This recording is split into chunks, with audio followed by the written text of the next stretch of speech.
Buenos Bien, días, buenos días. profesor, sí se puede escuchar. Perfecto, muchas gracias.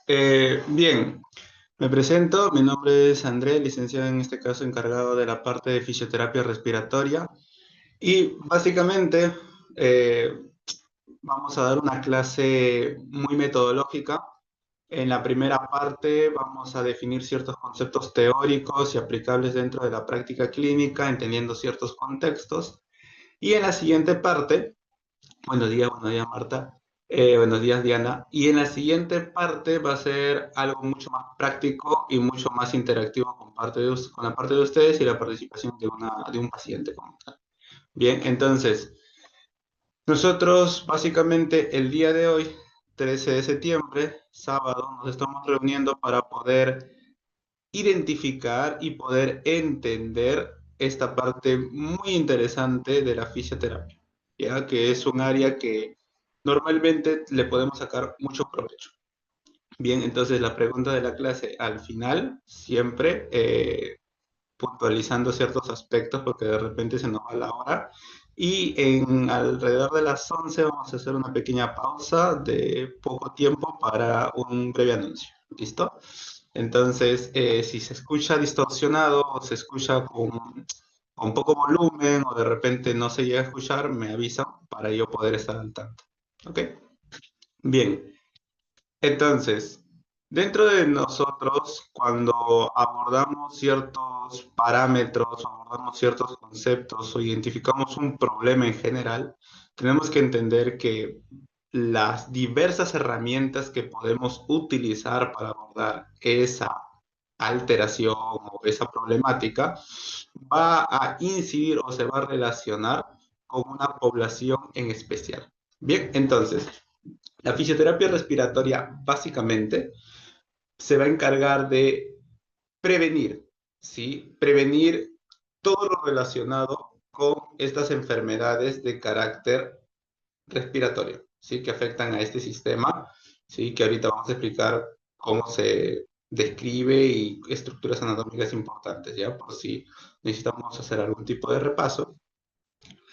El tratamiento como tal, porque acompañamos a la parte de intervención, a la parte médica, y acompañamos la readaptación del paciente a sus actividades de vida diaria, ¿sí? Para que puedan tener la capacidad ventilatoria suficiente para que pueda hacer cierto esfuerzo, ¿ya? Y sobre todo a la estabilización, que una vez que ya pase por todo el tratamiento, esa persona no pueda o no vuelva a reincidir sobre las mismas afecciones. Y este primer tramo de concepto es importante entender porque nosotros lo que vamos a hacer es recuperar la capacidad respiratoria, en este caso la capacidad ventilatoria del paciente, teniendo en cuenta de que ha pasado por una enfermedad que ha alterado dicha capacidad. Entonces, cuando un paciente con una enfermedad respiratoria que ha sido afectado como tal desea hacer algún esfuerzo muy sencillo, como por ejemplo levantarse de la cama, como por ejemplo coger un objeto y llevarlo de un lugar a otro, o subir las escaleras, o de repente empezar a correr o trotar, va a tener muchas dificultades a nivel respiratorio, se va a fatigar mucho más rápido de lo que para nosotros podría ser algo normal. Entonces, si por casualidad para ustedes caminar se les hace sencillo, para ellos se les va a hacer un poco más complicado porque la enfermedad alteró sus capacidades y ahora se fatiga mucho más rápido o se cansa mucho más rápido. ¿Listo? Entonces, esta primera parte hay que entender el contexto de estos pacientes. Acá no abusamos de los ejercicios en la parte de tratamiento, sino intentamos dosificar su capacidad ventilatoria para poder ayudar a que esta persona o facilitar a que esta persona logre sus actividades, actividades súper sencillas. Y desde el mero hecho o desde el hecho tan básico como levantar los brazos o de repente mantenerse erguido, ¿sí? Esos conceptos que para nosotros es súper sencillo, ya para ellos va a ser un poquito más complejo, ¿ok? Bien, entonces, Lo que busca la fisioterapia respiratoria es mejorar su condición física y básicamente su función pulmonar, ¿sí? Que tenga esa capacidad ventilatoria, que después vamos a hablar sobre esas características.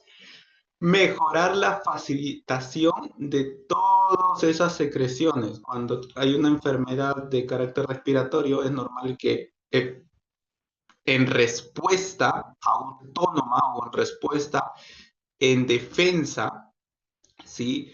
El cuerpo va a segregar ciertas mucosidades, ¿sí? Que nosotros lo conocemos como moco o flema, ¿ya? Pero esas mucosidades suceden por defensa de nuestro cuerpo ante microorganismos que están generando el problema, ¿ok? Optimizar su mecánica ventilatoria, es decir, que los músculos respiratorios, ¿sí? Mejoren su fuerza, de alguna manera su activación, y a su vez, pues todo esto impacte en su calidad de vida, ¿no? Ahora, cuando nosotros hablamos de fisioterapia respiratoria, tenemos que tener en cuenta que no somos una unidad, no somos uno como tal, sino somos parte de un equipo multidisciplinario. Porque el paciente, por lo general, va a tener que estar acompañado de múltiples cambios y varios tipos de asesoramiento o varios tipos de enfoque que nosotros tenemos que conocer, entender y poder acompañar, ¿sí? Nosotros no tenemos ninguna intención de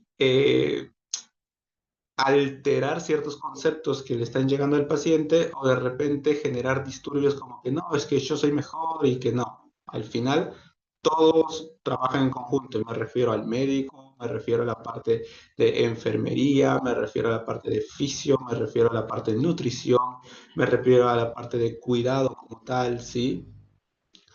Todo eso forma parte de un equipo multidisciplinario que de su objetivo es mejorar al paciente.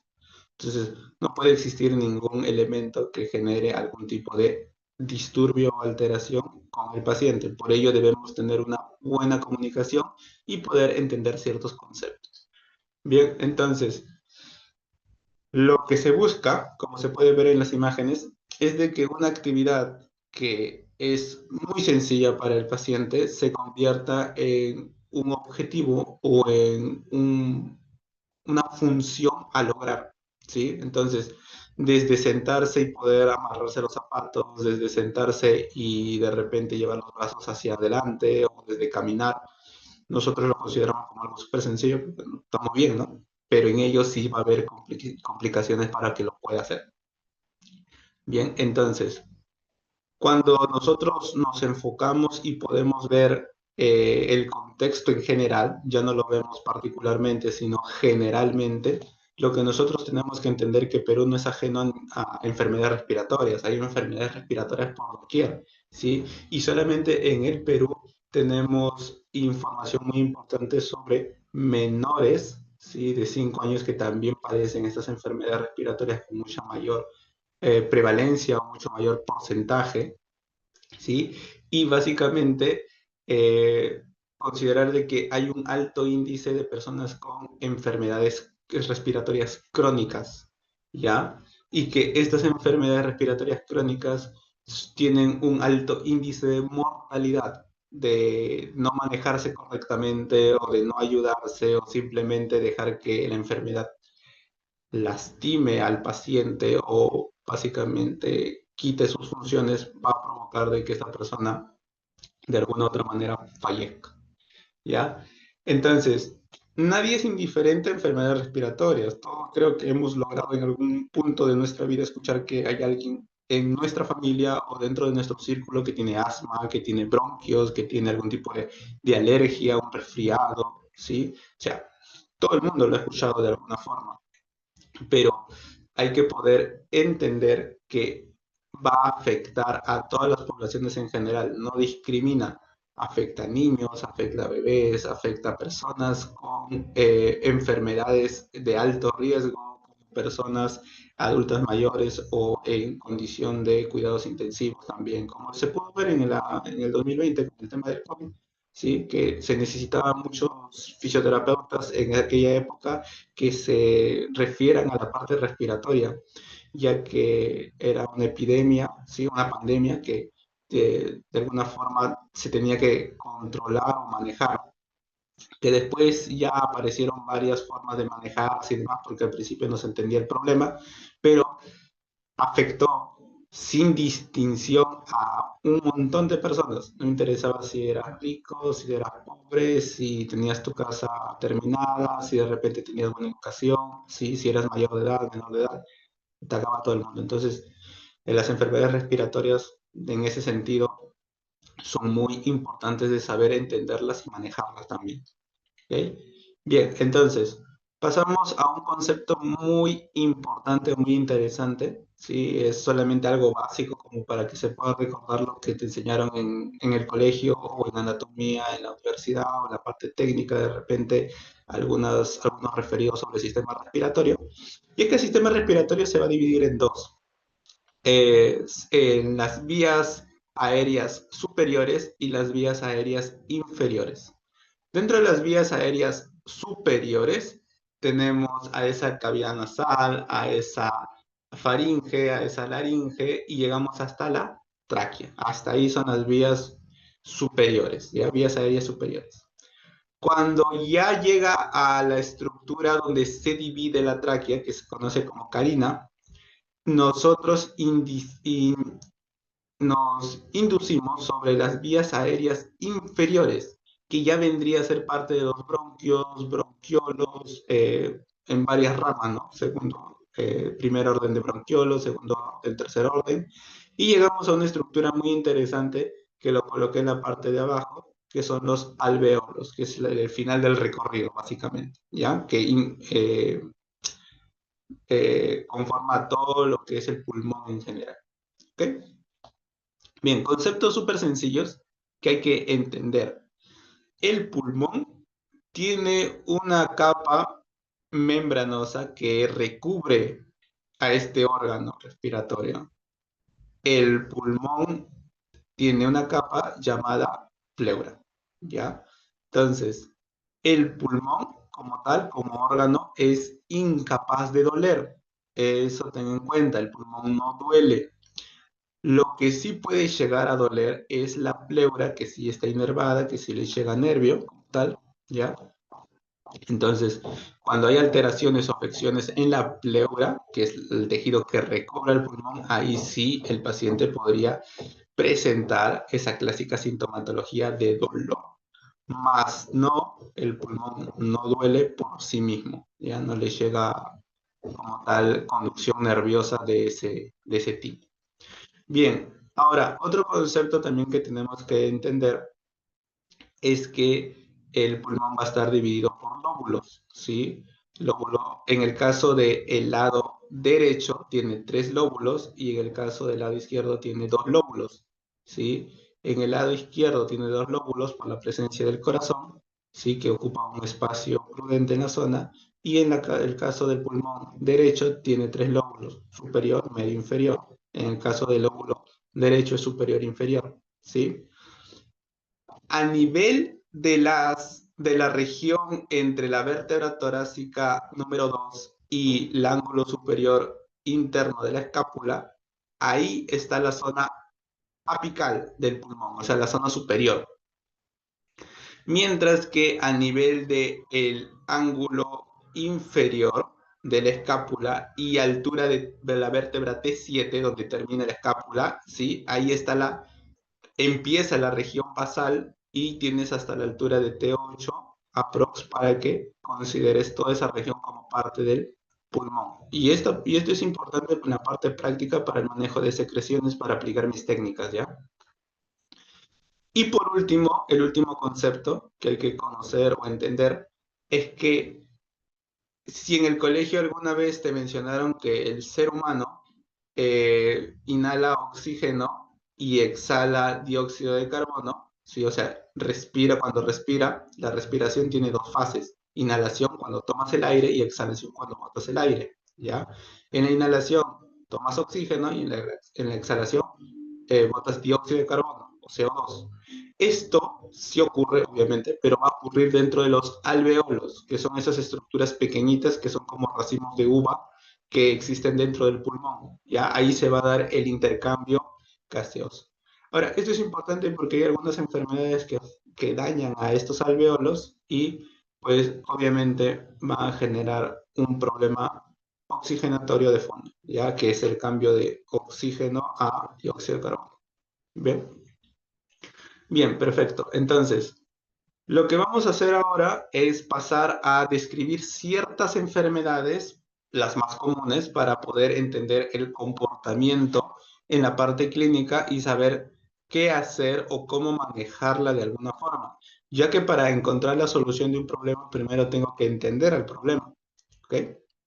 Entonces, la primera enfermedad es la enfermedad pulmonar obstructiva crónica. ¿Ya? Es una enfermedad que como tal, al ser crónica, no tiene una fecha de curación como tal, es más, llega a tener un pronóstico tan malo que la persona vive con esta toda su vida, ¿ok? Es de carácter inflamatorio, ¿sí? Se va a inflamar todas las vías inferiores, empezando a colapsar desde los alveolos, desde los bronquiolos y demás. ¿Listo? Entonces, va a obstruir el flujo de aire como tal. Y esto es causado principalmente, ¿qué tal María? ¿Cómo están? Muy buenos días. Esto se va a ocasionar principalmente por la exposición a ciertas sustancias o ciertos materiales muy diminutos. Lo más común es la exposición al humo constantemente. Y ya me dirás tú que si estén mucho tipo de trabajos u oficios donde la persona está en exposición al humo, ¿ya? Y esto es importante para poder entender dentro de la historia clínica si nuestro paciente ha sido de repente en su juventud expuesto al humo. Independientemente de ser una persona con problemas de adicción al tabaco o fumadores crónicos, ¿ya? Entonces, por ejemplo, en la sierra hay personas que eh, hacen su comida a leña y constantemente están inhalando ese humo de la madera. Y no tienes que irte muy lejos, también en lugares un poquito más alejados de Lima, no tan provincia, también sucede lo mismo. Ya, entonces, esa constante exposición al humo, ¿sí? Es un indicador o un marcador de que esa persona pueda sufrir este tipo de alteraciones o problemas respiratorios. ¿Ya? También encontramos este tipo de problemas en personas que están en constante asimilación o respiración de polvos o sustancias microscópicas como el acerrín, ¿ya? El acerrín en la madera, en los carpinteros, y las pequeñas partículas de metal en las personas que hacen toda esta parte de diseño de metal, los cerrajeros, ¿sí? Y pequeños trocitos de viruta también que pueden ingresar dentro de la vía respiratoria, ¿ya? Que pues por parte de su propio trabajo, pues, ¿no? También en el caso de personas que trabajan con yeso o trabajan empastando en pintura, ¿sí? También sucede lo mismo, ¿sí? No sé si habrán topado cuando trabajan en cierto mantenimiento de algún local y empiezan a botar un montón de humo y un montón de polvo y a veces el trabajador tú lo ves que está con la nariz descubierta, ya, también. ¿Sí? Y también está relacionado con personas que trabajan en el campo de agrocultivo, ¿sí? Especialmente relacionado con los pesticidas o químicos ultraprocesados, ¿ok? Bien, entonces, ¿cuál va a ser el principal problema con este tipo de pacientes? Es que de alguna forma van a tener dificultad para respirar, ¿ya? Y eso ya básicamente te dice todo, porque si tiene dificultad para respirar, pueden de alguna forma ser asfixiados con facilidad o fatigarse con mucha más eh, continuidad. ¿Listo? Entonces, la persona va a presentar tos, producción de mucosidad, en este caso, por lo general no suele ser tanto moco en nariz, sino más de tipo flema, ¿sí? Y el clásico silbido al respirar, pues, ¿no? Entonces esa persona normalmente inhala y es como si se escuchara un pequeño pitillo por dentro de la nariz. ¿Listo? Bien, entonces, eh, ok, claro, ahorita vamos a hablar sobre fibrosis para que se pueda entender el contexto de lo que ha pasado, ¿sí? Así que no te preocupes, tranqui. Bien, entonces, con respecto a al EPOC, El diagnóstico por lo general es a nivel de historia clínica, como vuelvo a repetir, se ve si el paciente o la persona ha tenido algún tipo de acercamiento con exposiciones a sustancias de tipo humo, de tipo material microscópico, ¿sí? El examen físico, que vamos a verlo de acá a un rato para ver los silbidos, ¿sí? Para ver con el estetoscopio, a ver si hay algún tipo de referencia. Y en la radiografía de tórax se puede notar esa clásica, esa pérdida de tonalidad en las partes de los bronquiolos. Y la prueba de función pulmonar, sí, que puede ser en la corredora o en la elíptica o en la caminadora, en la bicicleta estática, ya para poder ver cuánto de capacidad ventilatoria tiene. Normalmente una persona normal debería llegar a 80% de capacidad ventilatoria, hasta 90%. En ellos llega a 60, 50, o sea, es muy, muy poquita. Y dentro del tratamiento, el médico lo que hace es medicarle broncodilatadores para que esos bronquios de alguna forma se dilaten o se abran o se ensanchen para que pueda pasar mejor la flema. Corticoides por el tema de la inflamación, hay mucha inflamación. Antibióticos para que el cuerpo, el sistema inmunológico, elimine o se ayude a eliminar de alguna forma esa sustancia tóxica. Y en el caso de ser necesario, introducir oxígeno, ¿sí? De forma artificial en la zona.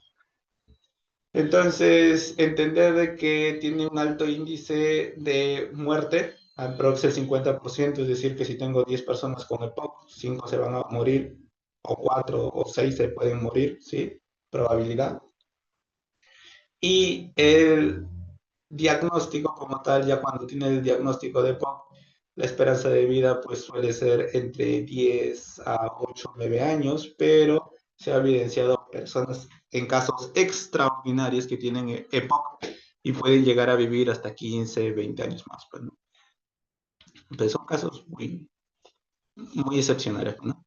Bien, otro concepto que hay que entender es con respecto al asma, ¿ya? Y básicamente en el asma, ahí he colocado una foto de los bronquios para que se pueda entender qué sucede en el asma. Y en el asma se va a producir una inflamación en esos bronquiolos, que son esas vías respiratorias más chiquititas, ¿ok? Porque hay una secreción de flema constante, una secreción de moco constante en esos lugares, y la respuesta inmunológica a esta va a ser de que esa zona se inflame, lo cual va a hacer que se estrechen, ¿sí? Y llegue poco oxígeno o pase poco oxígeno por esa zona, ¿ok? Bien, entonces, la persona va a tener esa clásica dificultad para la respiración, la persona se ahoga básicamente, ¿sí? Le va a provocar tos, ese silbido al respirar, especialmente en la fase exhalatoria, y esa falta de aire, ¿no? Que es esa disnea que la persona siente como si le faltara, ¿no? Como si se sintiera ahogada, ya, eso se le conoce como disnea. Bien, dentro de el tratamiento más rápido, si son broncodilatadores, para que se pueda esos bronquiolos dilatar y que la flema pueda tener más espacio, ¿sí? No es para que elimine flema, sino para que se ponga más espaciosa y albergue más flema. Y ahí el cuerpo tenga el tiempo para poder luchar contra esa mucosidad. Y uno de los más comunes es el salbutamol, que la gran mayoría lo conoce, ¿sí? Son inhaladores básicamente que la persona lo aplica dentro de su práctica diaria y mejora considerablemente, pues no, su problema. Y de estos, varios tipos de corticosteroides también de tipo inhaladores, ¿ya? Como es el Pulmicort, como es el Iceman, el Flovent, ¿sí? Todos esos le van a ayudar a desinflamar la zona. Bien, entonces, ¿qué puede desencadenar este problema? Y ahí hay que hablar sobre asociación, ¿ok? Porque si bien es cierto, se puede asociar el asma con ciertos factores, no es que sea determinante que ese sea la causa del problema. Tener bastante cuidado entre asociación y causa, ¿ya? Entonces, la causa es indeterminada, no se puede identificar a simples rasgos cuál es el problema real, pero sí hay factores de riesgo o factores desencadenantes que pueden incidir en alterar este patrón respiratorio, como pueden ser el pelo de los animales, que es un clásico también, el polvo al barrer o el polvo indeterminadamente cuando haces algún tipo de limpieza, ¿sí? Ya sea en la cama, en las almohadas, el cigarrillo o el consumo de tabaco constantemente. Las personas que están muy cerca de los sprays cuando hacen algún tipo de limpieza, esos químicos, hay algunos tipos de alergias que pueden provocar dicho asma. Ya acordamos que la alergia va a generar una llegada de microorganismos y estos microorganismos el sistema inmunológico lo va a detectar como un cuerpo extraño y va a generar pues la respuesta característica de flema y ahí se quedó, ¿no? Bien, ahora pasamos a las bronquiectasis. Y así como en el asma, el bronquiolo se estrecha, ¿ya? En el asma los bronquiolos se estrechan, en la bronquioectasia los bronquios al contrario se dilatan, se hinchan muchísimo, ¿sí? Y acá sucedería, algunos dirían, ya, pero si se hincha está bien, ¿no? Porque puede entrar más aire. No, es que lo que va a suceder es que la pared de bronquiolo se debilita, se hincha, se dilata demasiado y adentro de esta se va a generar mucosidad, ¿ya? Pero esa mucosidad, curiosamente, tapa la vía respiratoria, en este caso, ¿no? Bronquios y bronquiolos, ¿ya? Entonces, también tiene consideraciones de inflamación posterior a alguna bacteria o algún virus, ¿ya? Y estos, por lo general, afectan a los lóbulos inferiores, a esa zona basal, ¿sí? Por eso es importante considerar que si es bronquioectasia, nosotros vamos a hacer nuestras técnicas en la región inferior o en la región basal del pulmón, ¿sí? Que hace referencia entre ángulo inferior y el dorsal número 7 u 8. ¿Ok? Estas pueden ser de tres tipos. Puede ser varicosas, cilíndricas y saculares. Y la relación es la siguiente. Las bronquiectasis de tipo varicosa están más relacionadas con virus. Las cilíndricas están más relacionadas con bacterias, ¿sí? Y las saculares están más relacionadas con hongos, ¿ya? Entonces, estos agentes patógenos o estos microorganismos externos pueden desarrollar esta enfermedad. Bien, ¿y qué es lo que sucede con la bronquiectasia? Básicamente, nosotros tenemos una inflamación en los bronquios que va a obstruir el paso de aire. ¿Ok? Eso va a hacer de que se dilate y empiece a segregar o almacenar mucha mucosidad en la zona y esta mucosidad va a empezar a infectar la zona. ¿Ok? Una vez que ya infecta la zona, toda la pared de esos bronquiolos que se han debilitado empiezan a alterarse o a lastimarse o afectarse, lo que va a hacer de que de alguna forma se reinfecte constantemente, ¿sí? Porque va a empezar a aumentar muchísimo más la inflamación y va a retener más moco y ahí va a generar nuevas colonias de infecciones o nuevos microorganismos para que se produzca el daño. Entonces, acá hay dos caminos. O se elimina el microorganismo y se controla el proceso inflamatorio, o las infecciones van a empezar a hacer en reacción en cadena y van a seguir y seguir y seguir hasta que exista un daño dentro del bronquiolo, un daño no, ya no con vuelta atrás, ya es un daño necrótico en el tejido básicamente va a morir, ¿sí? Por eh, la constante reincidencia en infecciones en la zona, ¿ya? Bien. Por otra parte tenemos la neumonía, ¿sí? Que básicamente es una patología donde el actor principal va a ser una infección, ¿sí? Una infección que va a inflamar los sacos aéreos, ¿sí? O los pulmones, ¿sí? Entonces, toda esa infección, ¿sí? Acordémonos que en esta parte cualquier tipo de agente patógeno puede afectar a la persona, como puede ser un virus, un hongo, una bacteria. Entonces, la persona puede sufrir de neumonía consecuente a un virus, una bacteria, un hongo, como puede ser los pacientes que tuvieron COVID, para que entiendan, esas personas sufrían de neumonía producto del virus, ¿ya? Y así sucesivamente. Entonces, la neumonía por lo general es una enfermedad secundaria a otra enfermedad, ¿ok? Y acá, como ya hablamos de una infección, la persona va a tener dolor al respirar o de alguna forma toser, ¿ok? Intenta toser y va a aparecer un dolor en el pecho. Desorientación por la falta de aire en la zona ventilatoria, en la respiración, la clásica flema y también un signo clásico de neumonía es las fiebres o las hipersudoraciones nocturnas, ¿sí? O sea, en el transcurso del día está como que con fiebre y en la noche se empieza a sudar horrible, ¿ok? No hablo de personas que sean calurosas, ojo, no, si es que tú estás normal y en la noche sudas, porque tienes demasiado calor, no quiere significar que tienes neumonía, tienes que tener antecedentes de un proceso de infección produciendo fiebre y la fiebre se mantiene, entre comillas, controlada durante la, la tarde o el día y en la noche empieza a generar una sudoración muy fuerte, ¿ya? Las clásicas náuseas, vómitos, diarrea, las personas con neumonía suelen bajar muchísimo de peso, ¿sí?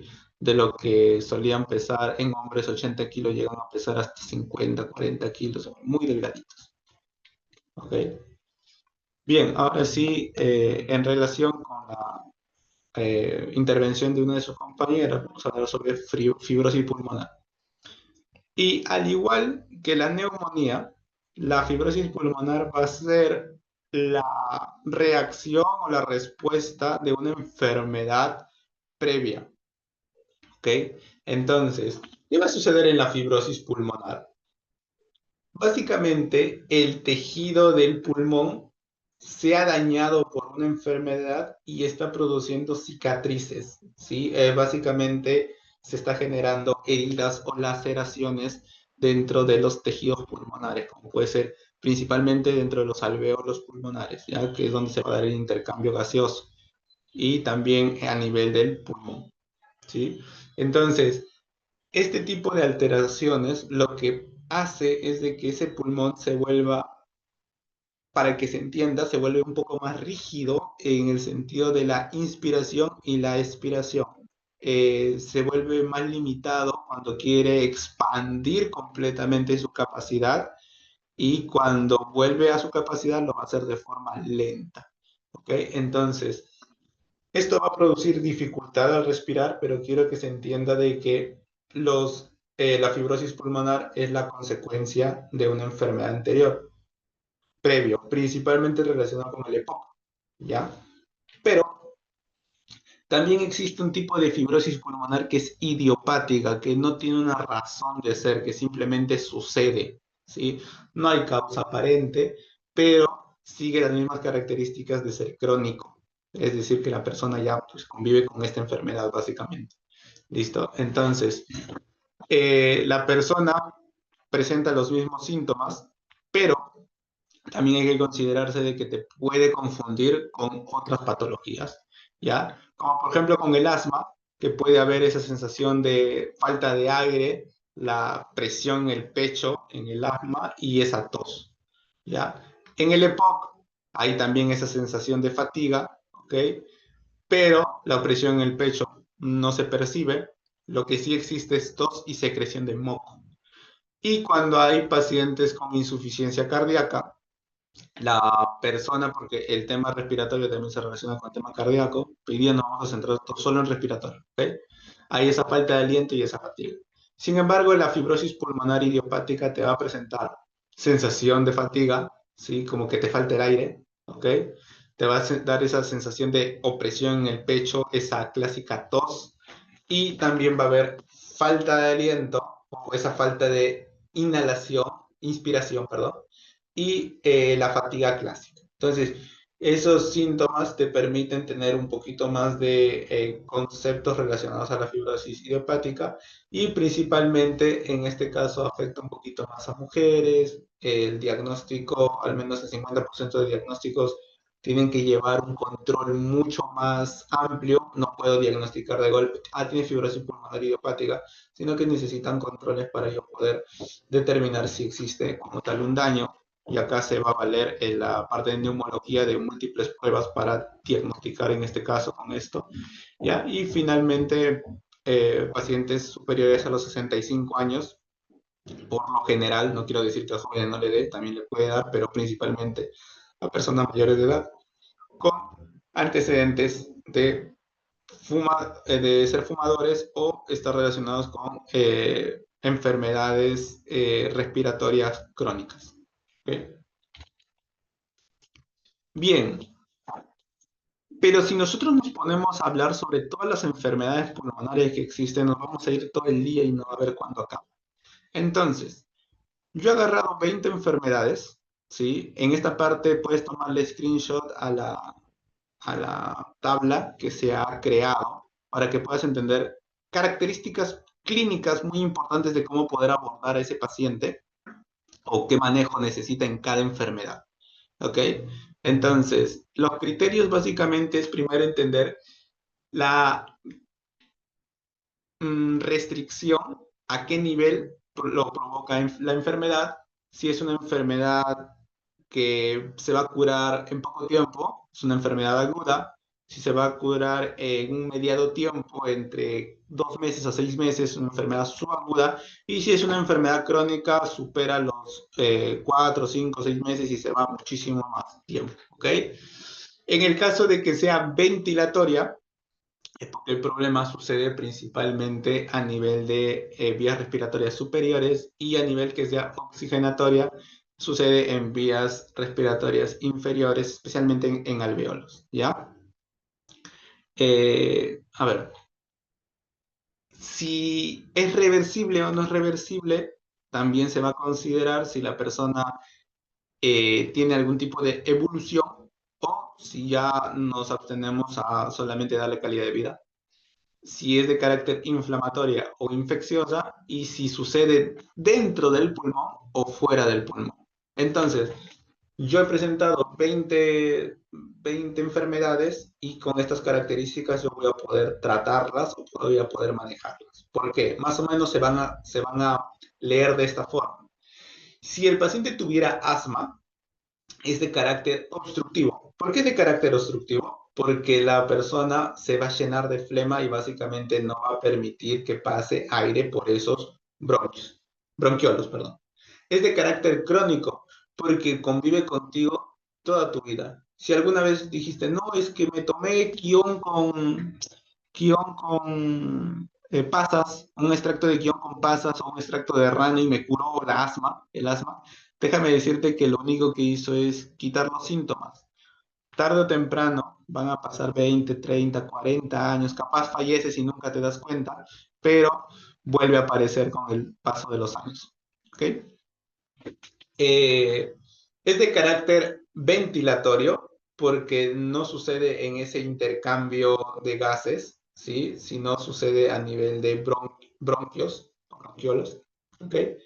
Es de carácter reversible porque sí existen medicamentos que van a controlar muchísimo los síntomas y la persona va a poder hacer su vida normal, entre comillas, con ciertos cuidados. O algunas personas ni les toman interés, pues ni siguen su vida normal, pero es muy reversible, ¿ya? Es de carácter inflamatoria, ¿ya? Se va a generar esa inflamación en la zona y va a ser a nivel pulmonar, dentro del tejido pulmonar, ¿ok? Bien, entonces, por ejemplo, con el caso de, ahora usamos un restrictivo. Bien, con el caso de la fibrosis pulmonar, ¿ya? Pasamos al caso de la fibrosis pulmonar y es una enfermedad de carácter restrictiva. ¿Por qué es de carácter restrictiva? Porque básicamente el tejido no va a permitir cierta capacidad o cierta función sobre los pulmones. ¿Ok? Es crónico, lo vas a tener toda tu vida. Al inicio es ventilatorio, es decir, al inicio empieza a nivel de vías respiratorias superiores y después con el paso de los años se vuelve oxigenatorio, es decir, ya realmente afecta a los alveolos y al intercambio de gases, pues, ¿no? Es irreversible, la persona va a vivir toda su vida con este problema, ¿sí? Es de carácter inflamatorio y es a nivel pulmonar, ¿ok? Se va a inflamar por el tejido de cicatriz que se está produciendo. Bien, acá también tenemos múltiples patologías, ¿sí? Como por ejemplo el cáncer de pulmón, la telectasia, el Parkinson, los ACVs, cómo afectan a los pacientes con problemas respiratorios. Ya, eh, te recomiendo, no es que si quieres lo haces, si no, no hay ningún problema, pero te recomiendo que le tomes foto o screenshot a esta imagen, ¿sí? Y a la siguiente para que puedas entender el manejo de ciertas patologías. Y acá yo te doy un tip clínico que lo vamos a ver en la parte práctica de acá un rato, y es con respecto a las enfermedades de tipo obstructiva y restrictiva. Cuando el paciente tiene un tipo de enfermedad obstructiva, el trabajo en los ejercicios es hacia la inspiración, o sea, todos los ejercicios van a buscar de que se mejore la fase inspiratoria. Y cuando la enfermedad es de carácter restrictivo, lo que tú vas a buscar es de que se mejore la capacidad exhalatoria cuando bote el aire. ¿Ya? Vuelvo otra vez a repetir, en la parte obstructiva, lo que vas a buscar con tu paciente es que mejore la inspiración. Todos tus ejercicios o todas tus facilitaciones o todas tus técnicas están relacionadas a que mejore la fase inspiratoria, es decir, cuando tome el aire, ¿ya? Y cuando el paciente tiene un problema restrictivo, tu objetivo general es mejorar la fase expiratoria, ¿sí? Cuando bote el aire. ¿Listo? Bien. Entonces, dentro de la exploración física, lo que se basa en la parte clínica es utilizar siempre una ficha de anamnesis o una ficha clínica, ya sea de rehabilitación o de terapia física, para poder nosotros tener datos. Hay también hay fibrosis quística también. Ya, para tener control sobre ciertos datos del paciente, ya sea por la parte clínica, si de repente ha sido fumador, si ha estado expuesto por su trabajo a alguna sustancia, si ha tenido enfermedades previas, antecedentes familiares, comorbilidades que también aumentan la presencia de o la incidencia de este tipo de enfermedades, ya sea como obesidad, diabetes, hipertensión, ¿sí? Y en la parte física, en la parte ya de inspección, lo que se utiliza es la auscultación pulmonar para ver los ruidos pulmonares utilizando el instrumento del estetoscopio. Entonces, cuando se utiliza el estetoscopio, ¿sí? Cuando utiliza el estetoscopio, nosotros vamos a tener un mapa o unos puntos que se tiene que colocar la campana para poder percibir los sonidos, ¿ya? Y ante cualquier alteración de un sonido normal, ¿sí? El paciente, pues tú tienes que tener orientación de poder ser capaz de derivarlo a la parte de neumología o seguir con el contexto de que hay cambios, ¿ok? Y principalmente percibir qué cosa, silbidos, también se llegan a escuchar sensación como si cayeran piedras o rocas o movimiento de piedritas. También se siente a escuchar gruñidos, ¿sí? Como si fueran gruñidos de animal, ¿ya? Y también esos clásicos ronquidos dentro de esa área, ¿ok? Para valorar su capacidad ventilatoria y oxigenatoria, lo que se hace con el paciente, que es medir el VO max, ¿sí? Su capacidad ventilatoria, es utilizar la espirometría, que en este caso se va a utilizar una maquinita, que es el espirómetro, y que el paciente va a exhalar, ¿sí? Inhala todo lo que le permita y exhala por la boca para ver las capacidades ventilatorias, ¿ok? Y lo normal, como vuelvo a repetir, es un 80%, 80 a a 85%. Por debajo de este porcentaje en la espirometría ya estamos hablando de un problemita. ¿Sí? Menor de 60, menor de 50 ya es temas clínicos ya, muy importante de manejar. El oxímetro en sí no se utiliza porque, bueno, sirve como referencia, ¿sí? Pero no te da información real de lo que está pasando con el paciente, ¿ya? No es que no se utilice del todo modo, pero nos sirve como referencia. Igual la espirometría es muchísimo más objetiva a nivel de rehabilitación. ¿Listo? Entonces, cuando yo, por ejemplo, mm, no cambia. Ya, a ver, ya, ahora sí. Cuando yo, por ejemplo, ausculte al paciente, si el paciente es varón, nosotros podemos realizar el abordaje de la campanilla en ciertas partes del tórax, ¿ya? Entonces, el primer punto está referenciado a ligeramente por debajo del medio de la clavícula, en el caso izquierdo, ¿ok? De ahí hacemos lo mismo del lado derecho, que es el punto número 2.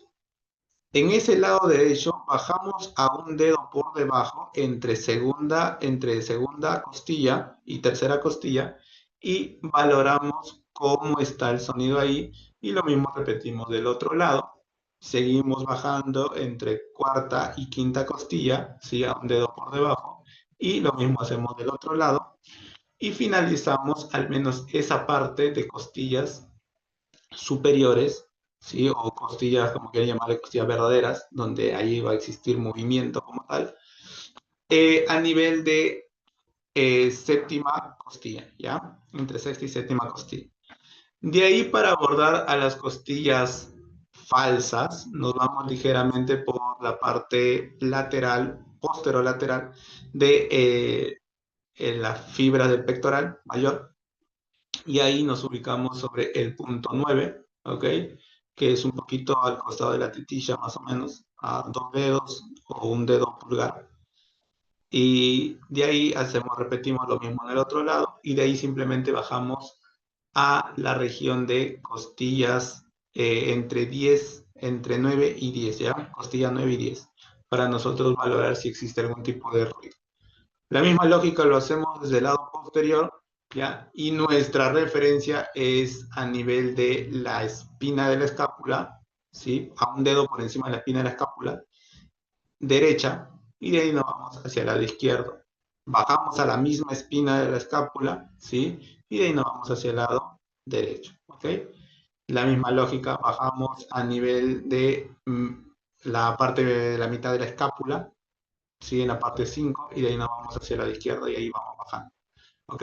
Al final, el recorrido nos interesa entender cómo están sucediendo los ruidos pulmonares dentro de la persona. ¿Ok? En el caso de damas, hay una cierta variación por el tema de senos y básicamente nos vamos a ir muy por detrás en la cara anterior, muy por detrás del pliegue del busto. ¿Ok? Y de ahí nos vamos por debajo de este. Ahí se colocan los puntos de auscultación. Y en la espalda es la misma lógica, se repite lo mismo. ¿Okay?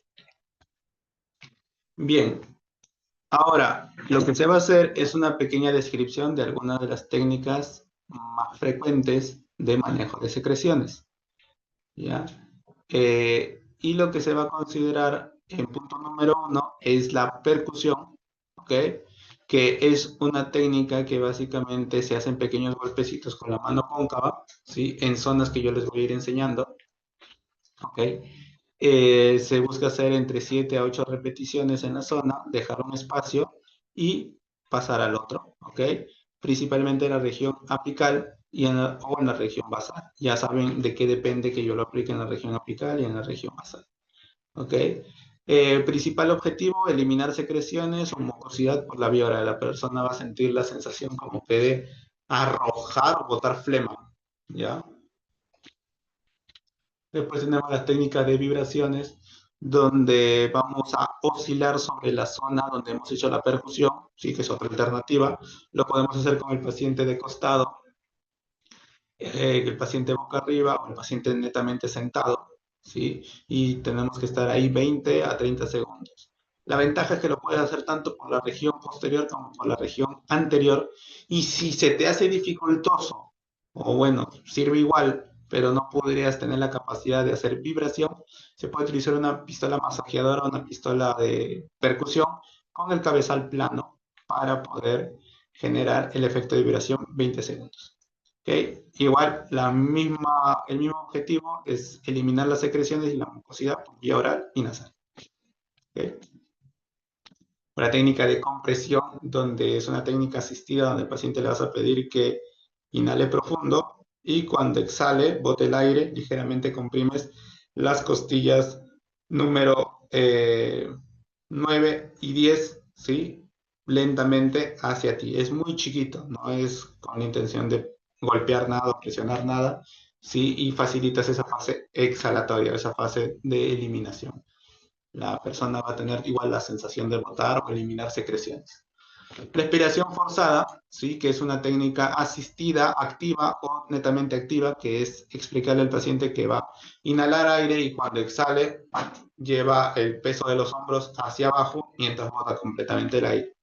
¿Listo? Y eso le va a facilitar muchísimo esa fase exhalatoria y la eliminación de ciertas secreciones, tanto por la vía nasal como por la vía oral. La tos kinésica activa, donde el paciente se le puede sentar ya, o sentada larga también, sentada sobre un apoyo, y se le coloca la mano sobre la región abdominal y torácica para facilitar el que tosa, o si es que tuviera algún tipo de secreciones muy latentes, se puede colocar en la parte posterior a nivel de escápula y eliminar, ¿no? Este tipo de mucosidades. Y después tenemos por último la expiración lenta con glotis abierto. El hecho de llevar al paciente de costado hace que la glotis se abra ligeramente, lo que mejora la capacidad ventilatoria ligeramente del paciente, poco más. Y lo que tú vas a hacer es buscar la expiración para movilizar poco a poco las costillas, ¿sí? Y que mejore la percepción de eliminar el aire, ¿no? Entonces, ya después de la pausa vamos a la parte técnica de las múltiples herramientas de manejo de secreciones, las más básicas porque te puedes extender muchísimo ahí. La idea es de que de lo poco que se puede hablar hoy día se entienda qué usar y qué no usar. Y después pasamos a la parte de ejercicios, en la parte de pacientes con lesiones obstructivas o enfermedades obstructivas, ya sabemos que buscamos la inspiración, y en la fase de pacientes restrictivos buscamos la fase de exhalación, ¿ya? Y obviamente actividades muy sencillas que se pueden utilizar en pacientes tanto jóvenes como adultos mayores para que se pueda percibir cambios. Es decir, acá no vas a ver magia ni tampoco vas a ver que el paciente pues entrena muchísimo. Acuérdate que son personas que normalmente la actividad que ellos pueden hacer es un sobreesfuerzo humano. Para ti es muy fácil de repente agacharte, para ellos es una tarea muy compleja, ¿ya? Por eso que se buscan técnicas, pasar progresivamente desde lo más suave o lo más sencillo para una persona, como ya técnicas un poquito más activas donde la persona pueda manejar el aire. Acuérdate que funciones tan simples como hablar o de repente leer o mandar un texto o conversar necesitan de una buena dosificación de aire. Si la persona no tiene un buen consumo de oxígeno durante la exhalación o durante la inhalación, es normal de que se trague su propia saliva o es normal de que sienta incomodidad o se quede con palabras cortas, haciendo de que él perciba que no se entienden los mensajes o que no se está comunicando de forma correcta, lo cual lo frustra. Y al frustrarlo, lo que va a hacer es evitar comunicarse, afectando a otra área que es la área social. ¿Me dejo entender? Entonces, eh, una enfermedad respiratoria tiene múltiples formas de afectar al ser humano, no solamente a nivel físico-funcional, sino en áreas a nivel psicológica. Por ejemplo, se pone a percibir si tendrá cura o no tendrá cura su problema, se morirá, se ahogará, no sabe si mañana amanecerá, o sea, piensa lo peor. A nivel social se restringe de múltiples eventos sociales, tanto en familia como en amigos, porque la, la patología no le permite de alguna forma desenvolverse como un individuo, ¿sí? También a nivel cultural, a nivel económico, a nivel educacional, o sea, altera completamente su círculo, pues, ¿no? Y eso hay que entender completamente en el paciente. No solamente nos encargamos de la enfermedad, no solamente nos obsesionamos con que tiene fibrosis o tiene EPOC o tiene ese tipo de alteraciones, sino también tenemos que entender el contexto para poder ayudar al paciente. ¿Listo? Entonces vamos a ir a una pausa pequeña para la parte de coordinación para que les deje algún tipo de anuncio y cuando vuelva a prender la cámara vamos a estar listos en la parte de práctica para que se vean todos estos manejos y a nivel respiratorio, ¿ya? Así que y al final dejamos la ronda de preguntas donde puedan comentar sus casos y ver cómo se puede ayudar, ¿ya? Y a las 12 terminamos. Listo, a ver, le doy el pase. Gracias, profesor. Sí, estimados, buenos días con todos. Voy a comunicarles y comentar. ¿Lo demás técnicas? ¿Listo? Bien, entonces, la siguiente técnica, que es la técnica de vibración, lo podemos hacer en toda la región external del paciente, ¿sí? O en la región, algunos conocen como la región pectoral superior, ¿ya? Y también en las zonas donde se han hecho la percusión, ¿ok? Profesor, disculpa. Usted dijo de las maniobras se hacen 7 veces, pero se fue la señal y ya no terminé de escuchar. Se fue total y regresó. No Por te favor, preocupes. una No te preocupes. repetición. Sí, sí, no te preocupes. Entonces, yo Gracias. la zona que voy a generar las percusiones, genero los palmoteos suaves. Si alguno ha llevado masajes de repente, es más o menos la misma técnica que las tachas o las percusiones, pero más suave, ¿sí? No con la intención de empujar al paciente, sino genero la presión en la zona y voy aumentando los palmoteos, ¿ya? 1, 2, 3, 4, 5, 6, 7. ¿Ok? Mentalmente lo voy contando, ¿no? Y lo puedo juntar con la inhalación y la exhalación del paciente. Entonces yo le solicito al paciente que respire profundo, inhale y bota. Cuando la persona ya está botando todo el aire, introduzco las percusiones. ¿Ok? Voy un poquito más abajo, le solicito que inhale, que bote el aire. Ahí todavía no, cuando yo perciba que ya botó todo el aire, coloco mis 7 percusiones, 8 percusiones. Y solamente en esas 3 zonas. En la zona apical, que es la zona superior, ¿sí? Que está en triángulo superior interno con T2, en la región media entre la mitad de la escápula y aprox T4, T5, y en el ángulo inferior de la escápula, que está en relación con T7, T8. ¿Sí? Ahí en esa zona, nada más. ¿Okay? Si yo quisiera hacer alguna otra técnica en la región anterior, yo puedo optar por las vibraciones, ¿ya? Que si yo no tuviera la capacidad de poder influir con mi paciente en hacer vibraciones o oscilaciones en la zona, yo puedo apoyarme de una pistola de percusión o una masajeadora, como ustedes lo conocen, ¿ya? Introduzco la primera velocidad, ¿sí? Y simplemente me coloco superficial. Yo no aplasto la masajeadora contra el paciente, solamente ahí nada más, superficialmente. ¿Ok?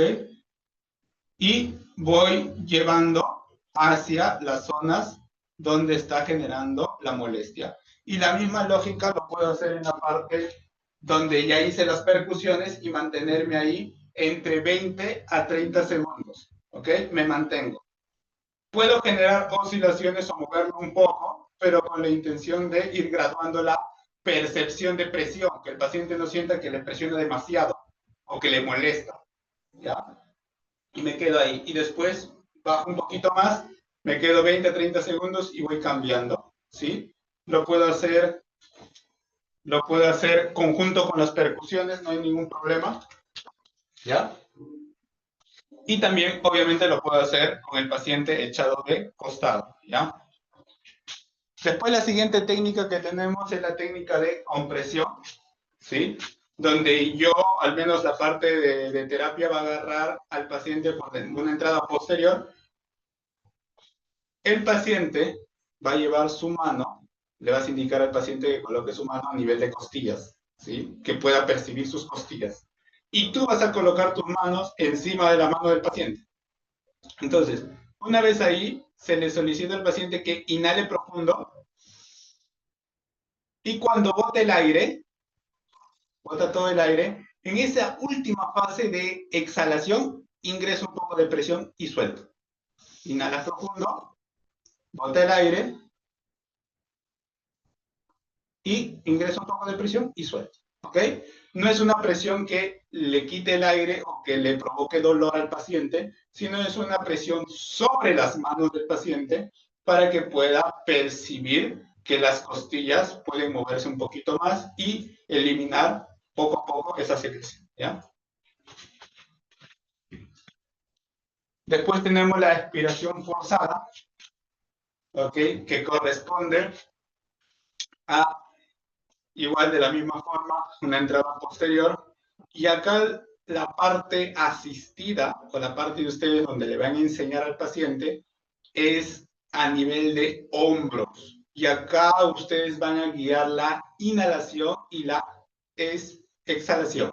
Entonces, cuando el paciente inhale o tome aire, se llevan los hombros hacia superior y cuando exhale, llevan los hombros hacia inferior. La primera fase, porque ha llevado tanto tiempo con el problema que inclusive te vas a encontrar con pacientes que se olvidan de cómo llevar los movimientos respiratorios. Entonces, inhalas profundo, ¿sí? Y botas. ¿Ok? Una vez que has llevado esa indicación con el paciente de inhalar profundo, mientras lleva los hombros, y al exhalar baja los hombros, recién te recomiendo que hagas la técnica de expiración forzada, que es cuando el paciente inhala, lo llevan los hombros hacia arriba y cuando exhala, lo dejan caer de golpe, que caiga de golpe los hombros. ¿Okay? Entonces, ustedes facilitan el movimiento. Inhalas profundo y bota todo de golpe. ¿Sí? Un solo. Y cuando bota, es muy normal de que el paciente empiece a toser. Inclusive, ustedes mismos lo van a realizar y se van a dar cuenta que les va a dar ganas de toser. Y eso es lo que curiosamente se busca con el paciente, de que genere esa eliminación. ¿Sí? Bien, entonces, hay un ratito. Entonces, siempre llegar hasta las capacidades que el paciente te permita. Y la entrada es posterior por obvias razones, porque aunque tú tengas mascarilla y el paciente tenga mascarilla, el hecho que te tosa te convierte en un candidato directo a cualquier contagio con algún microorganismo, ¿ya? Entonces, evitar el contacto directo en algunas ocasiones. ¿Okay?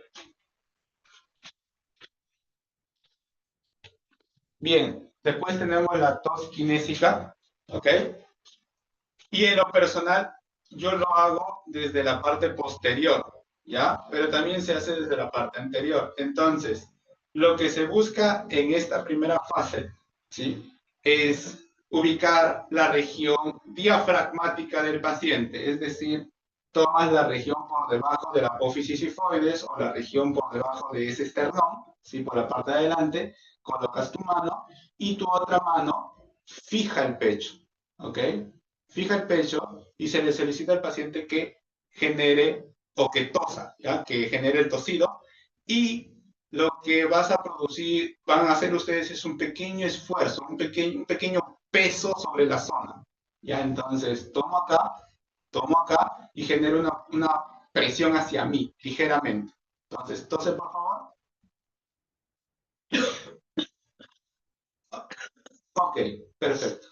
Entonces, la indicación es de que tosa, no hay número como tal, ¿ya? Que él agarre y pueda toser.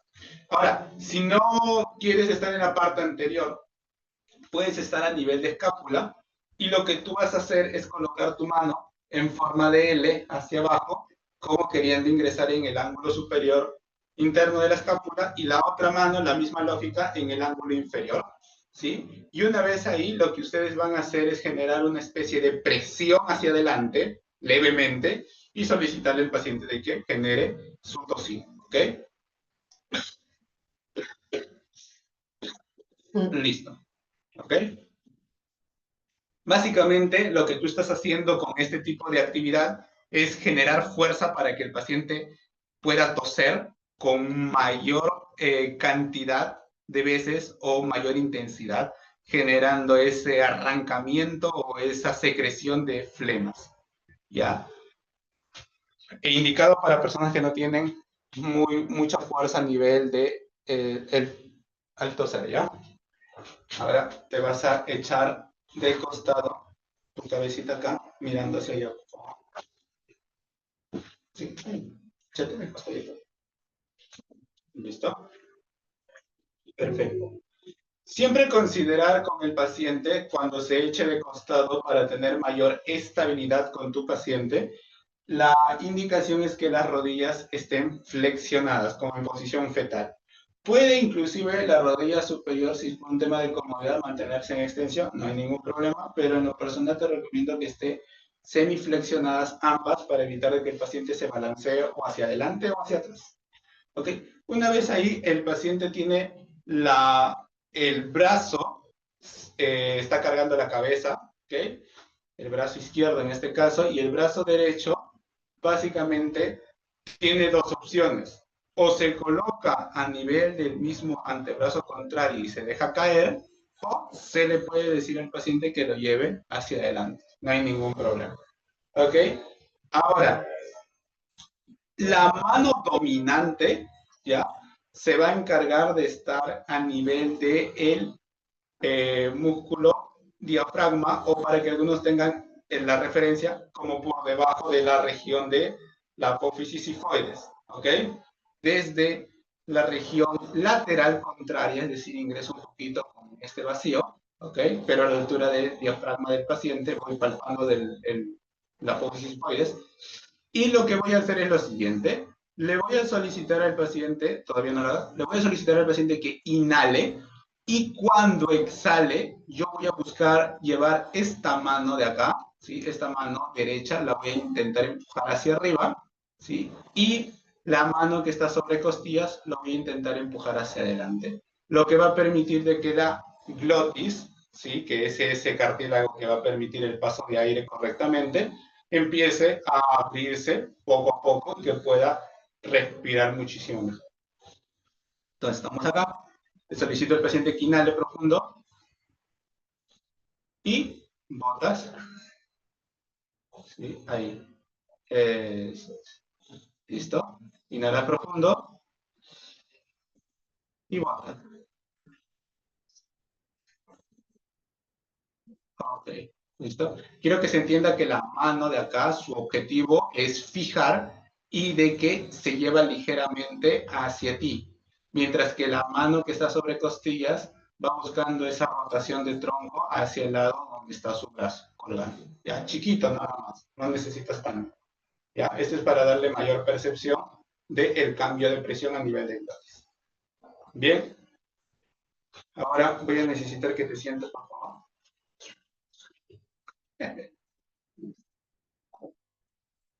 Listo. Bien. Ahora, cuando nosotros consideramos las técnicas las técnicas asistidas, nosotros tenemos que tener en cuenta el movimiento del esternón. ¿Ok? Entonces, como que un poquito inclinadita hacia allá, como que sentada para mirando hacia allá. Sentada mirando. Eso es ya. Y para que se pueda percibir en la cámara. Eso es ya. Listo. Entonces, coloco mi mano en el esternón y mi otra mano en la columna. ¿Ya? Solamente apoyo, no voy a hacer ningún tipo de fuerza ni nada, solamente lo apoyo. Y cuando inhale, la persona cuando inspire, yo voy a buscar ligera extensión. Lo voy a facilitar para que extienda un poco la columna. Y cuando bote el aire, voy a llevarme con mi mano, voy a llevarme el esternón hacia abajo para facilitar u orientar la expiración. Entonces, inhala profundo y botas. Inhala profundo. Ojo, que todo esto lo está haciendo el paciente. Yo solamente lo estoy orientando, lo estoy guiando, no estoy haciendo fuerza. Y botas. ¿Ok? Si ves que el paciente está haciendo extensión de cuello, déjalo que haga extensión de cuello, y algunos que no lo van a hacer, parte de... ¿Ok? Listo. Si eso es muy difícil para el paciente, ¿sí? Le voy a solicitar de que se eche boca arriba. Échate boca arriba. ¿Ya? Si eso fuera muy difícil para el paciente, se le voy a solicitar al paciente que se eche boca arriba, las rodillas flexionadas para que tenga un apoyo, ¿ok? Ahí. Y voy a colocar mis manos en la inspiración, coloco mis manos a nivel de costillas, intento llevármelo un poquito hacia mí, ¿ya? Mis manos a nivel de costillas intentan llevárselo un poquito hacia mí, y mi mano a nivel de externo intenta empujar ligeramente hacia abajo. Entonces, tomo acá, inhala, y bota. ¿Ok? Depende de la fase que quieras mejorar, la ubicación de tus manos se pueden quedar ahí. Si yo quiero mejorar la fase inspiratoria, solo le solicito al paciente que inhale profundo y me llevo las costillas hacia arriba ligeramente, y cuando bote el aire, suelto. Solo me concentro en la inspiración nada más, en facilitar la inspiración. Ya habíamos hablado en quiénes sí y en quiénes no. Y si quiero más la expiración, cuando bote el aire, coloco mis manos sobre el esternón y le solicito al paciente que inhale profundo. No hago fuerza cuando inhale profundo, y cuando bote el aire recibo un poquito de fuerza hacia abajo, no hacia el piso, sino hacia abajo. ¿Ok? Bien. Perfecto. Entonces, partiendo de este punto, ya lo último, ya. Siéntate, por favor. Ya. Bien. Partiendo de este punto, lo que tengo que considerar es que él pueda permitirse, o ella en este caso pueda permitirse, el movimiento conforme a lo explicado previamente. Entonces, vamos así. Tú puedes utilizar la flexión de hombro como la abducción de hombro, tanto si el paciente estuviera postrado o fuera funcional y podría sentarse, para mejorar la inspiración. Cuando, o sea, es decir, que cuando el paciente inhala, permíteme tus brazos, cuando inhala se le solicita de que lleve los hombros hacia flexión, y cuando exhala se deja caer. ¿Ok? La misma lógica en la parte de abducción, descansa, se le solicita al paciente que inhale hasta 90 y bota. ¿Ya? Lo ideal es que al principio llegue hasta 90 grados, que es muchísimo, y ya conforme vaya mejorando puede llegar hasta los 180 o 170, dependiendo de su rango articular del miembro superior. Entonces, inhalas profundo, aprovechamos todo y botas. Lentamente. ¿Ok? La misma lógica acá, inhalas profundo. Recuerden que hasta 90 grados hay la reducción, de ahí hay una rotación interna para elevar los brazos y botas. ¿Listo? No voy a insistir sobre toda la reducción. Ya. Entonces, la misma lógica. Si nosotros quisiéramos de alguna forma mejorar la conciencia del paciente durante la respiración, es súper sencillo. Tanto sentado como echado boca arriba, se le solicita al paciente que agarre sus costillas con la técnica de compresión y con sus manos perciba cómo estas costillas se van ancheando y se van acortando durante la inspiración y la expiración. Parte de generar movimientos de conciencia con el paciente. ¿Ok? Se le solicita que inspire profundo y bote el aire. Ahora, con algún tipo de objeto, como puede ser una pelota o un pesito, un pequeño peso de medio kilo o 1 kilo, se le solicita al paciente. A ver, espérate, voy a traer. Con algo tan sencillo como un rollo de papel, de repente, tomas ahí con tus 2 manos y vas a generar apertura de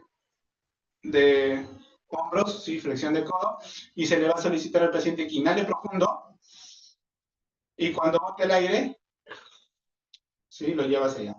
Vuelves otra vez, y bota el aire, y llevas hacia. Ya está generando una carga en contra de la gravedad, lo que mejora el acondicionamiento de todos estos músculos, como ese rato anterior, intercostales, durante la inhalación y durante la exhalación. Obviamente le vas a dar más énfasis en la fase que tú quieras incidir, ¿sí? Para mejorar sus capacidades ventilatorias. ¿Ok? Ya. Y al final, ya puedes ir cambiando. Ya, listo, ya estamos ahí. Te voy a dar acá tus tantos. Ya, listo.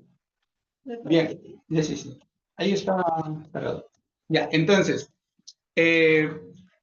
al final podríamos utilizar un dispositivo, ¿sí? Para mejorar la ventilación en esa fase expiratoria. Como también podemos agarrar una hojita de papel, ¿sí? Para que tenga fuerza el paciente, una hoja de papel, ¿ok? Y que mantenga un empuje fluido del aire. Entonces está ahí y que empuje. Lo mismo con una cañita, que colocamos la cañita en la boca y que un poco de agua en un cristal y que empuje el líquido hacia un lado, ¿sí? Eso va a mejorar sus capacidades ventilatorias. Ojo, estamos hablando de pacientes que están recién readaptándose a la actividad.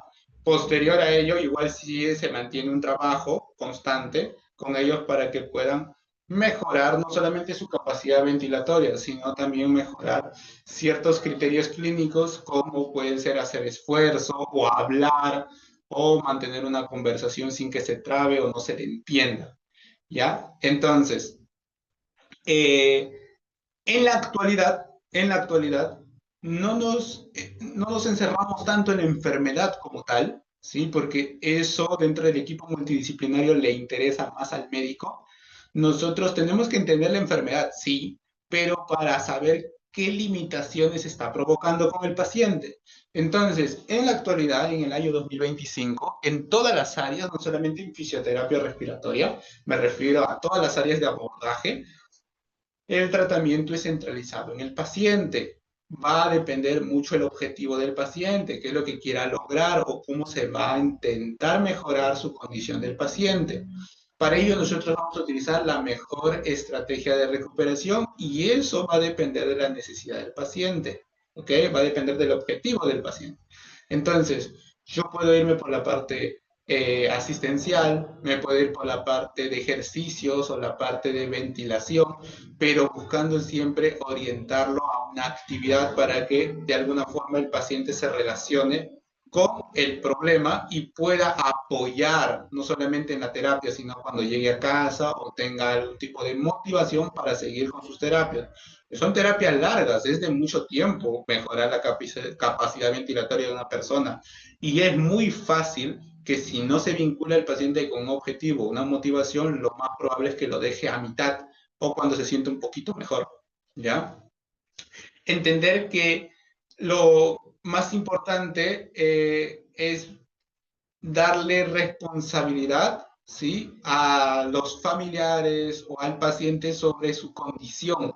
Para ello nosotros tenemos que ir educándolo poco a poco al paciente y hacerle entender de cómo interacciona la enfermedad con sus limitaciones, que eso obviamente es función principal de la parte evaluativa, ¿ya?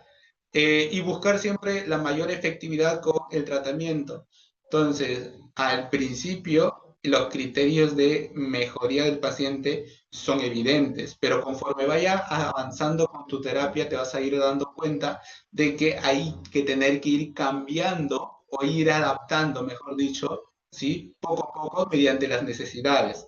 Entonces, si al principio con tu paciente era muy difícil, por ejemplo, girar, ¿sí? Se cansaba al girar, y con el paso del tiempo ya ahora se gira, sienta, ¿cuál es el siguiente paso? Yo no lo voy a llevar a la camilla para que siga girando, sino buscaré alguna actividad de un poco más de intensidad y lograr mayor adaptación por la parte de la mecánica respiratoria.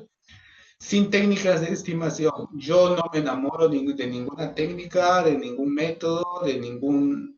Todo va a depender del paciente, ¿ya? Todo depende de qué herramienta mejore su condición del paciente y siempre utilizar, pues, la independencia con ellos, ¿ya? Entonces, las técnicas mencionadas, allá, en cuanto a la repetición, por ejemplo, en el manejo de secreciones yo lo recomiendo bastante como una fase inicial a la terapia, es decir, de que ustedes cuando llega el paciente y necesiten mejorar la condición ventilatoria del paciente, manejen secreciones, ¿sí? Y conforme van haciendo los ejercicios, van a ir eliminando muchísimo más, ¿ok? Que no te conviene tener mucho porque en el transcurso del día se va a ir llenando otra vez hasta el día siguiente o a los 2 días que va a empezar otra vez a tener esa sensación de fatiga o de cansancio crónico, ¿ya? Las repeticiones en sí, en todos los ejercicios de rehabilitación, no están tan referidos con un número, ¿sí? Eso te hay que tener en cuenta. La dosificación del ejercicio no es como te lo han pintado de que haz 8 repeticiones de 3 series. Eso es muy de gimnasio, ¿ya? O muy de preparador físico. Que ellos sí pues pueden tolerar ciertas cantidades porque van a estar relacionados a otros objetivos. El criterio de ellos, de los pacientes con problemas respiratorios, es primero medir su RM, ¿sí? Que en la parte de exploración física significa su repetición máxima. Se puede medir de la forma objetiva, directa o indirecta. Para ellos nosotros le vamos a dar un cierto peso al paciente y tenemos que buscar que hagan repeticiones que le generen una cierta cantidad de tolerancia o cantidad de esfuerzo. De ahí hacemos una cierta operación y lo llevamos al número de repeticiones de ese paciente.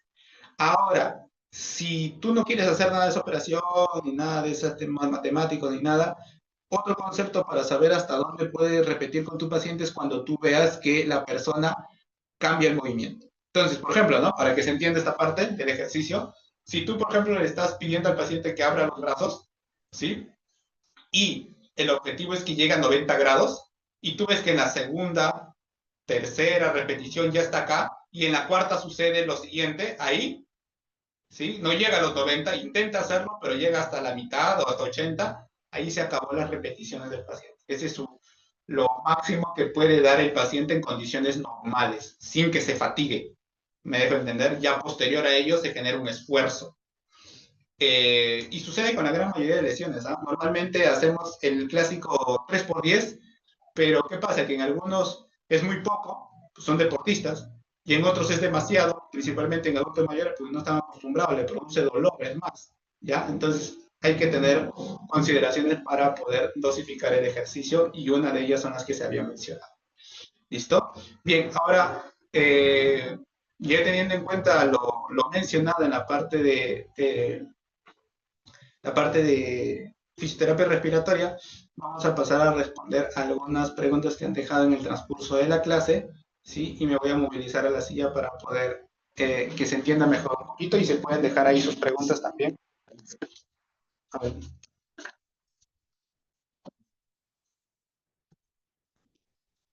A ver. ¿Listo?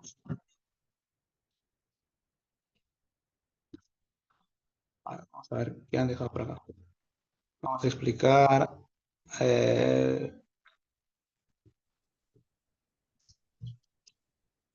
Mm,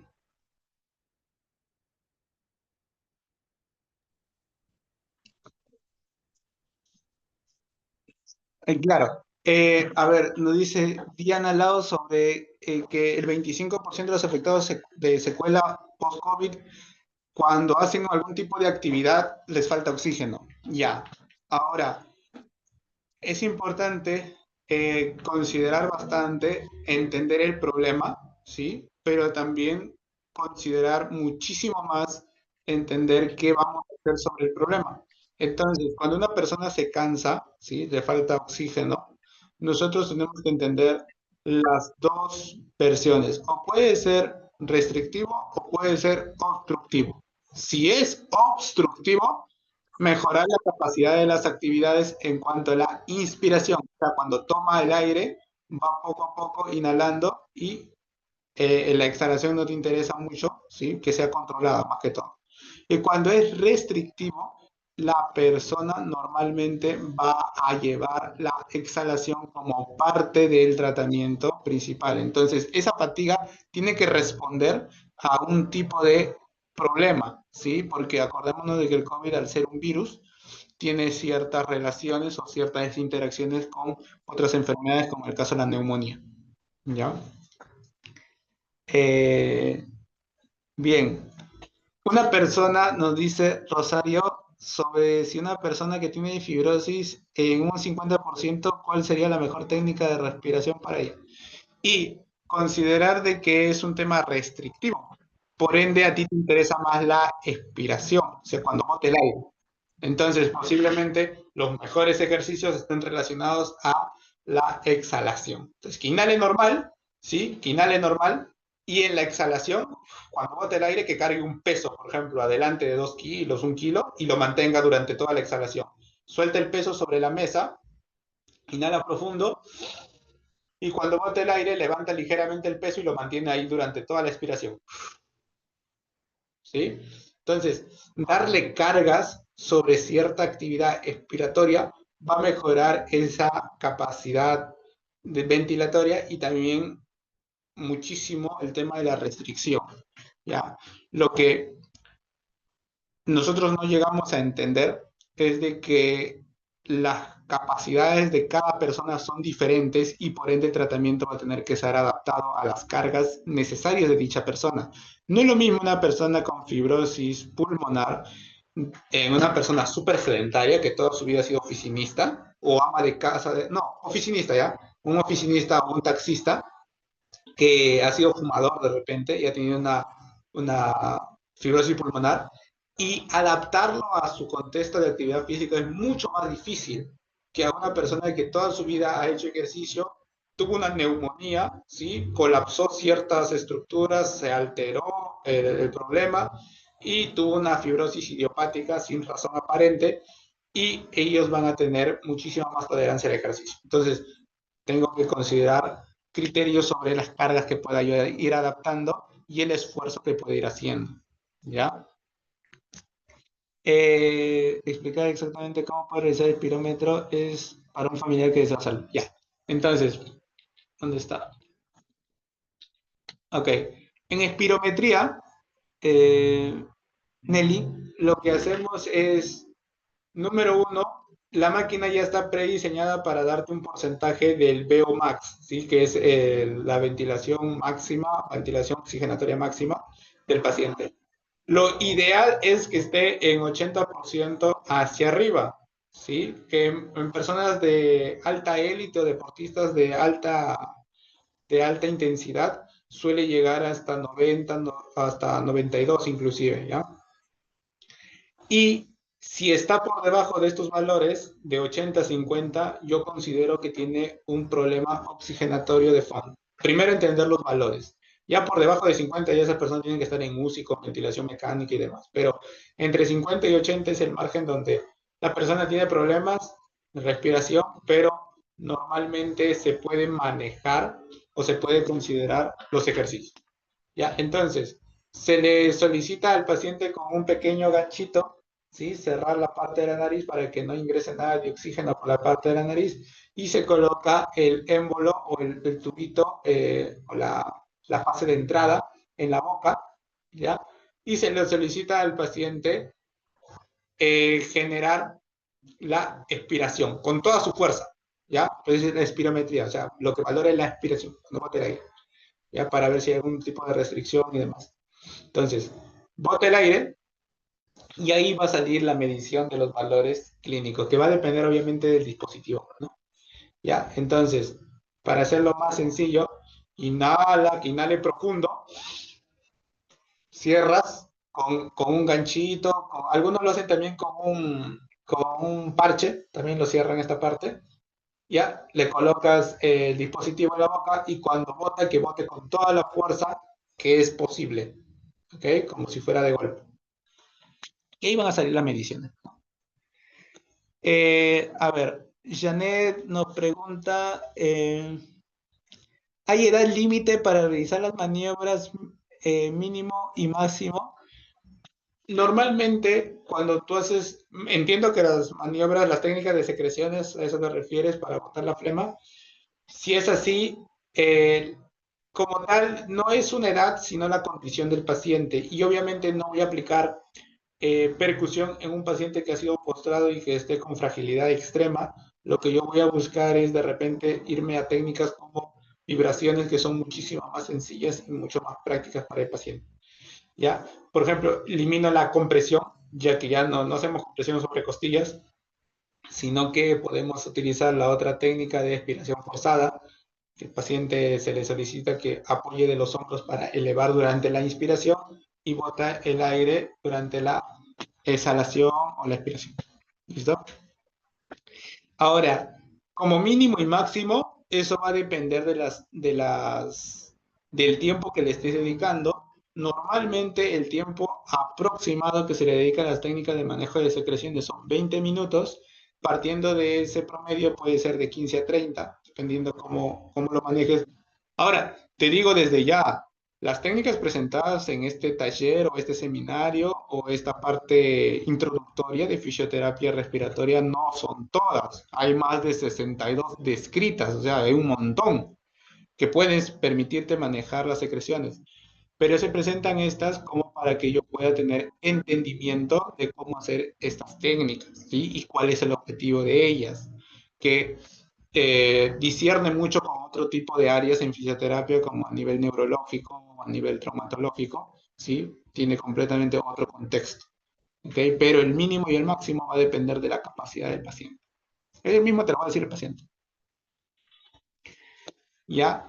Y finalizando con Margarita, nos pregunta si para ayudar, para hacer manejo de secreciones, si está postrado y se aburre rápido.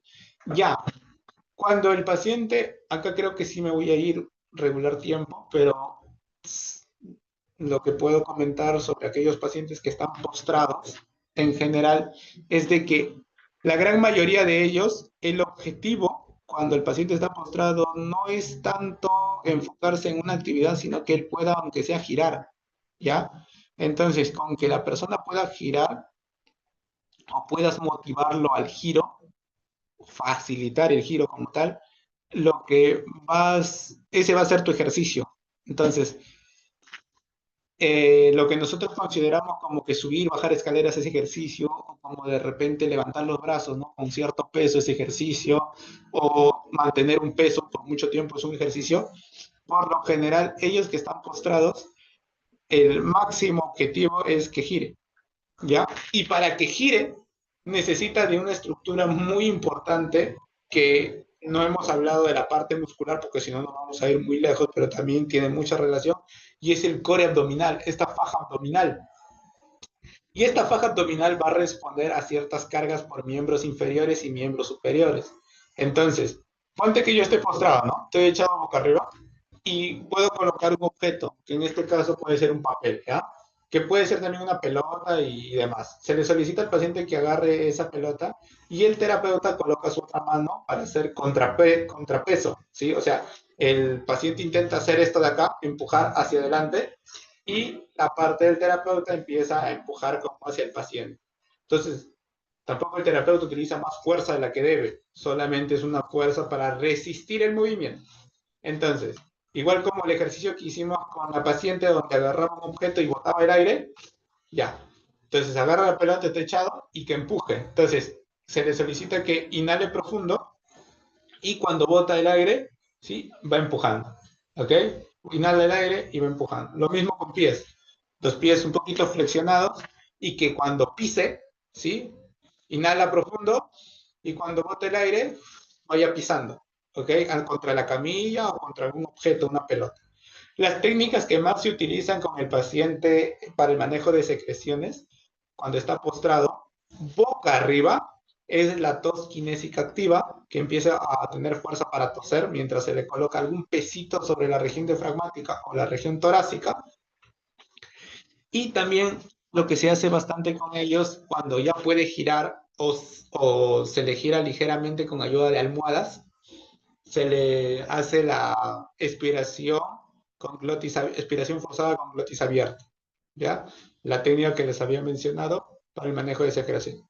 Si se llega a ocurrir, ustedes tienen que tener en cuenta que obviamente el paciente puede tener múltiples reacciones, pero si es que se llega a ocurrir, lo que nosotros vamos a tener en consideración es que se va a llevar las técnicas o el ejercicio como tal en relación con las técnicas. Entonces puede ir con una técnica de manejo de secreciones al principio, como puede ser la tos kinésica o la expiración forzada con glotis abierta, ¿sí?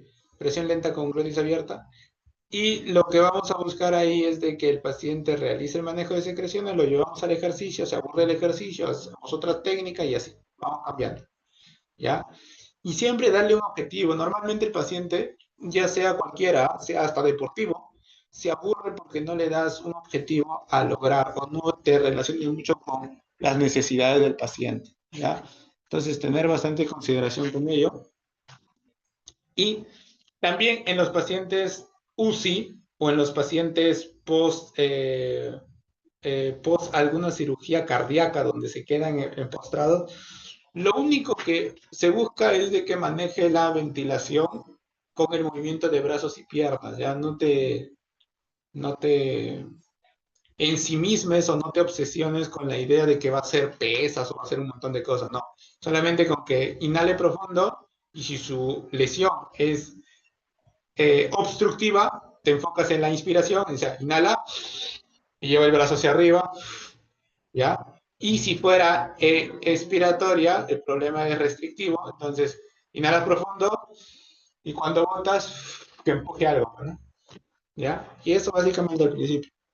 O sea, no tiene mucho, mucha ciencia detrás en esa parte. Donde sí se vuelve un poquito más complejo es en esa parte donde el paciente se readapta a la actividad y ahí sí tienes que valorar ciertos aspectos sobre las cargas y sobre las tolerancias al esfuerzo del paciente.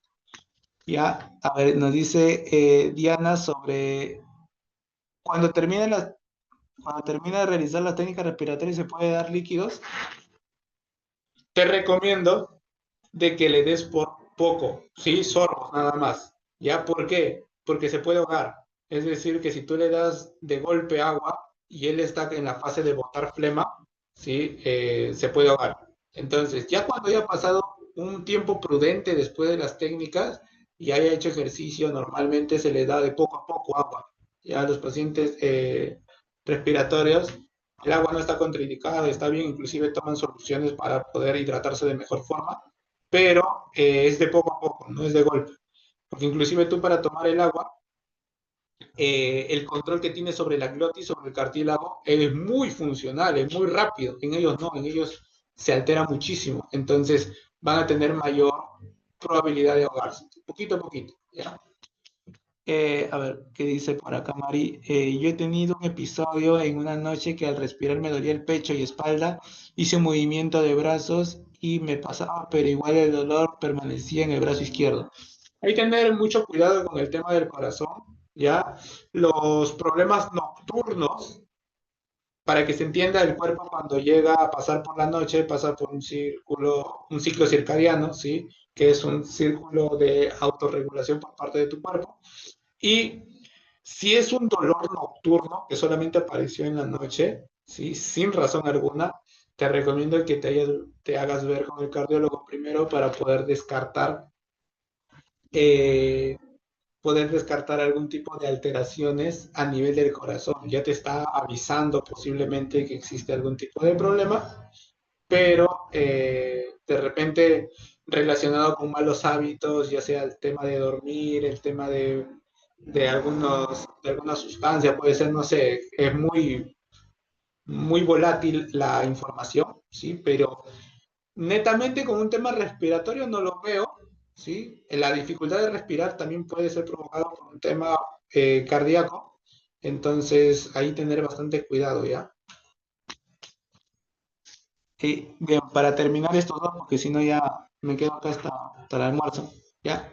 La espirometría de hiperómetro es incentivo de bolas. ¿Podría darme una explicación?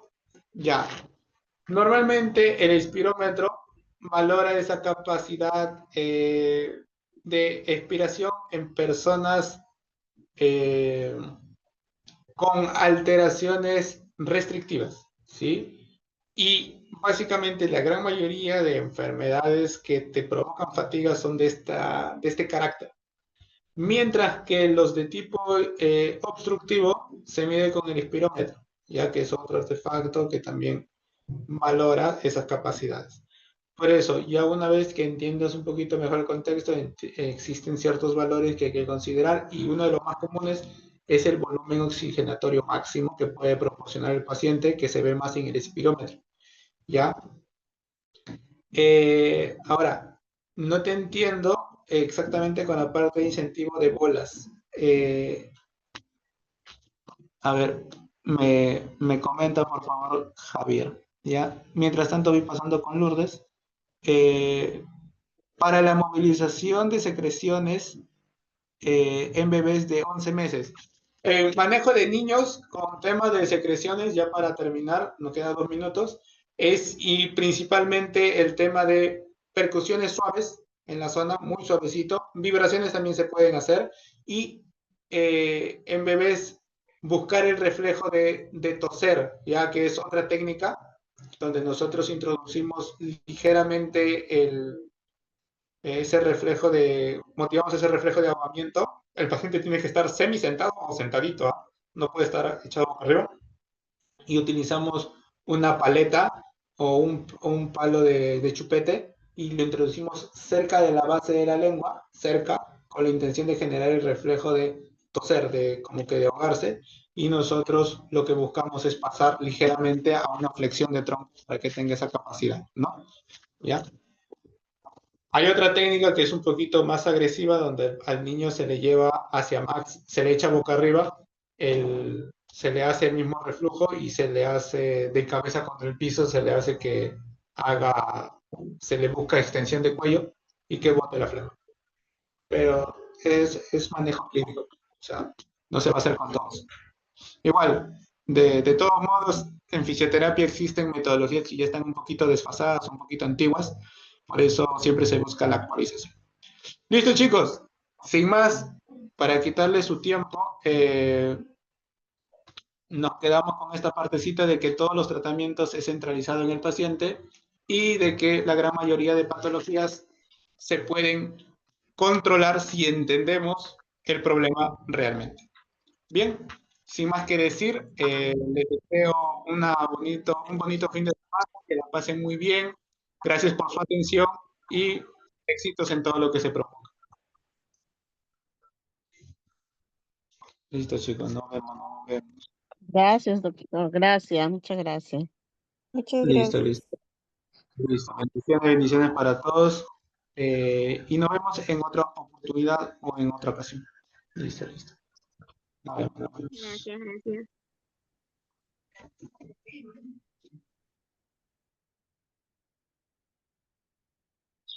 Gracias.